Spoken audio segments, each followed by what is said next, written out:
अस्सलामुअलैकुम, capital TV में खुश आमदेद। मैं हूँ मुअज़्ज़म असगर। हेडलाइंस आप जान चुके। बुलेटिन का आगाज़ करेंगे। फैसल वावडा नाअहल करार, सेनेट की निशस्त से महरूम हो गए, तहरीरी फैसला जारी कर दिया गया। इलेक्शन कमीशन ने फैसल वावडा की नाअहली का 27 सफ़हात का तहरीरी फैसला जारी किया।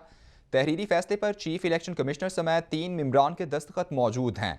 फैसल वावडा ने कागजात नामजदगी जमा कराते वक्त गलत बयान हल्फी जमा कराया। तहरीरी फैसले में कहा गया कि गलत बयान हल्फी जमा कराना आर्टिकल 62(1)(f) के जुमरे में आता है। फैसल वावडा बतौर MNA तमाम तनख्वाहें और मुराद वापस करें। फैसल वावडा ने खुद को अपने कॉन्डक्ट से मशकूक बनाया। तहरीरी फैसले में कहा गया कि फैसल वावडा ने बतौर MNA सेनेट इलेक्शन में वोट डाला।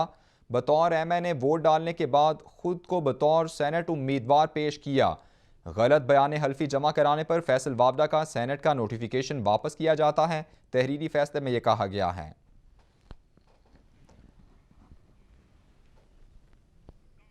कादिर मंदोखेल कहते हैं 3 साल से जायद अदालतों के चक्कर लगाते रहे। फैसल वावडा आज सेनेट की निशस्त से नाअहल हो गए। फैसल वावडा ने अपने कागजात में दोहरी शहरियत को छुपाया था।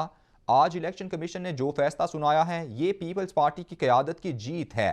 पीपल्स पार्टी सेनेट में ये निशस्त हासिल करेगी। हमारा काफिला जब इस्लामाबाद पहुंचेगा तो ये कठपुतली हुकूमत गिर जाएगी।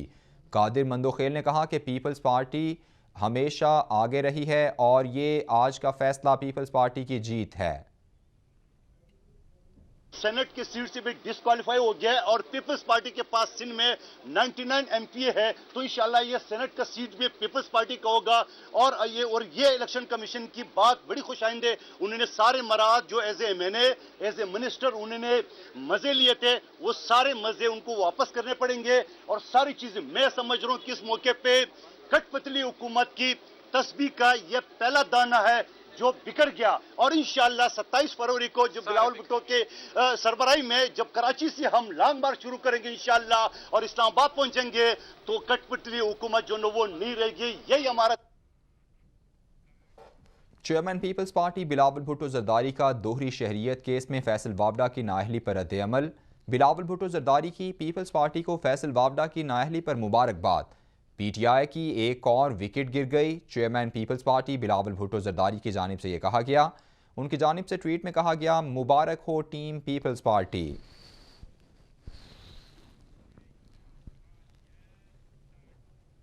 वज़ीर ममलकत फ़रूख हबीब कहते हैं नून लीग पीपल्स पार्टी के अकाउंट से मुतालिक स्क्रूटनी कमेटी को फ़ाल नहीं किया गया। एक मेंबर के रिटायर्ड होने की वजह से स्क्रूटनी कमेटी गैर फ़ाल है। नून लीग और पीपल्स पार्टी की स्क्रूटनी कमेटी का इजलास बुलाया जाए। नून लीग के 9 और पीपल्स पार्टी के 12 खुफिया अकाउंट सामने आए हैं। जो है वो स्क्रूटनी कमेटी को फाल नहीं किया गया। एक मेंबर के रिटायर होने के बायस जो है वो स्क्रूटनी कमेटी डिसफंक्शनल है और ये सबके इल्म में है कि पीपल्स पार्टी और नून लीग के केसेस भी स्क्रूटनी कमेटी के हवाले से तकरीबन उसके ऊपर काम मुकम्मल हो चुका है। जैसे ही स्क्रूटनी कमेटी फाल होगी उसकी रिपोर्ट भी इलेक्शन कमीशन के सामने आ जाएगी, जहां पर अनऑडिटेड अकाउंट सामने आए हैं। 9 जाली अकाउंट्स जो इन्होंने छुपा रखे थे इलेक्शन कमीशन से अपने गोशवारों में, जो कि शो नहीं किए गए। पीपल्स पार्टी के जो है वो 12 अकाउंट्स का जो है वो रिकॉर्ड मौजूद नहीं है। वज़ीर आज़म इमरान खान कहते हैं डाकुओं के टोले को पैगाम देना चाहता हूं, जो करना है कर लो। इमरान खान के डर से सारे चोर एक दूसरे से मिल रहे हैं। वज़ीर आज़म ने कहा कि ये चोरों का टोला इकट्ठा हुआ है। इनकी खांसी का इलाज भी बैरून मुल्क होता था। जब देखो कोई चेकअप के लिए लंदन या अमरीका जा रहा है। 20 साल पहले दोनों एक दूसरे को चोर कहते थे। सारे चोर इकट्ठे हुए हैं। ये जो सारे चोरों का टोला भी इकट्ठा हुआ है, इनकी खांसी का इलाज बाहर होता था। पिछले 30 साल से देखें, जब देखो तो जी वो चेकअप के लिए लंदन जा रहा है, जब कोई सुनो तो जी उसका पर इलाज हो रहा है वहां लंदन में। कभी वो अमेरिका जा रहा है, खांसी है तो दुबई जा रहा है। इनको क्या पता कि पाकिस्तान की अवाम की क्या मुश्किलात का सामना करना पड़ता था। 20 साल पहले दोनों गालियां एक दूसरे को चोर कहते थे। जरदारी को जेल ये नून लीग ने डाला था। ये याद रखें कि तहरीक इंसाफ ने 2 दफा जरदारी को जेल में नहीं डाला था।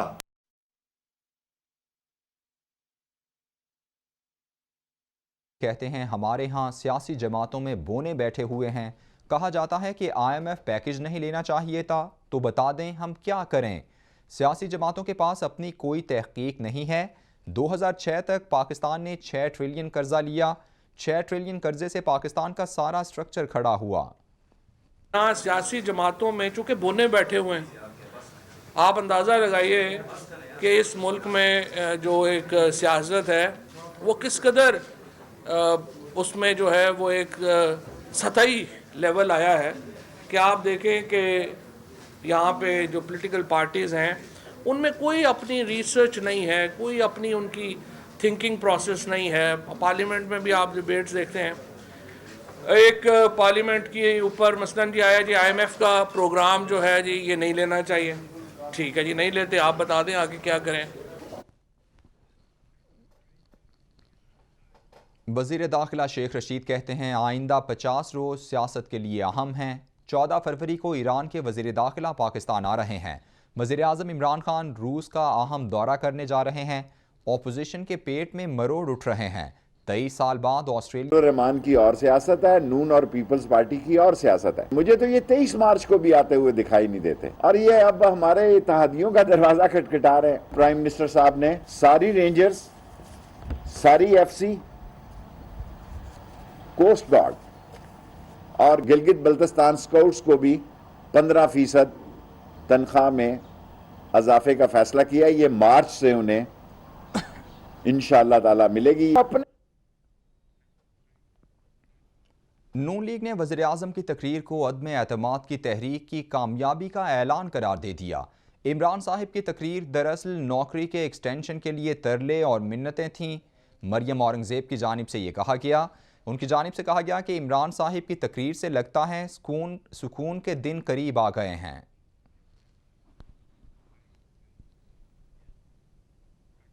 खबरें और भी हैं, शामिल करेंगे ब्रेक के बाद।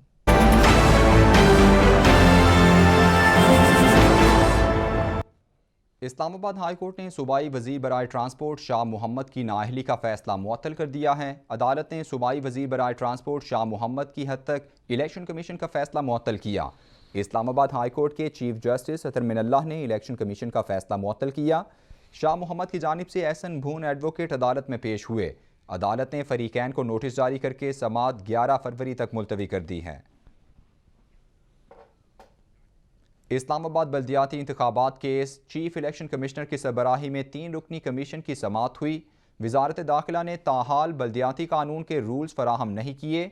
स्पेशल सेक्रेटरी इलेक्शन कमीशन की जानिब से बताया गया, चीफ इलेक्शन कमिश्नर की रूल्स की अदम फराहमी पर वजारत दाखिला हुकाम पर इजहार बरहमी।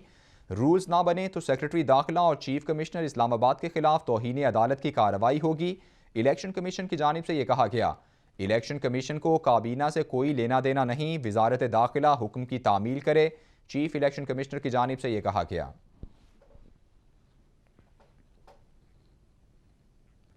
नूर मुकद्दम कत्ल केस में एक नया मोड़, मरकजी मुलजिम जाहिर जाफर नूर मुकद्दम को कत्ल करने के इल्ज़ाम से साफ मुकर गया। जाहिर जाफर ने दफ़ा 342 के तहत सवालनामे के जवाबात दे दिए।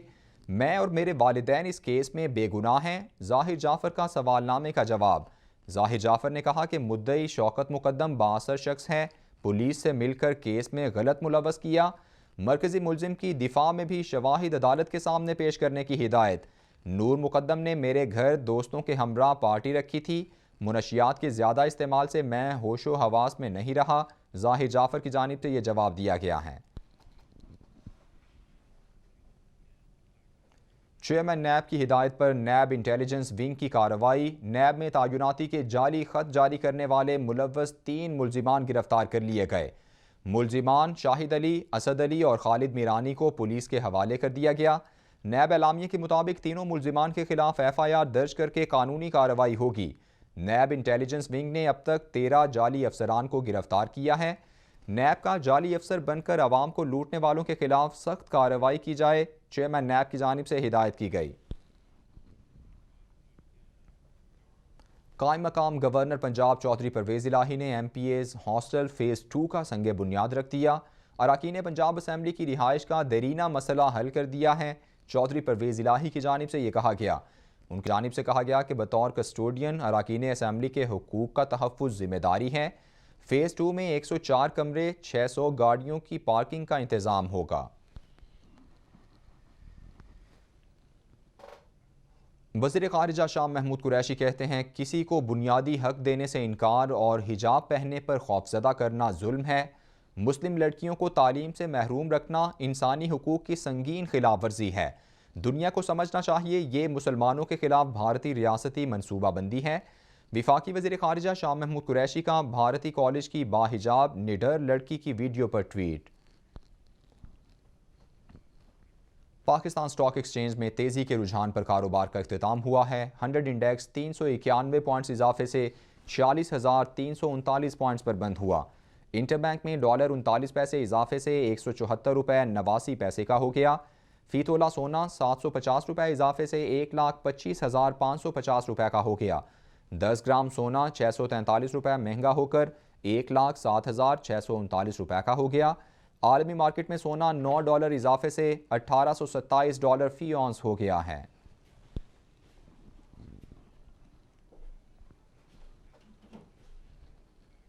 खबरें आपने जानी। न्यूज़ स्टूडियो से फिल वक्त इतना ही। मजीद खबरों और अपडेट्स के लिए देखते रहिए कैपिटल टीवी।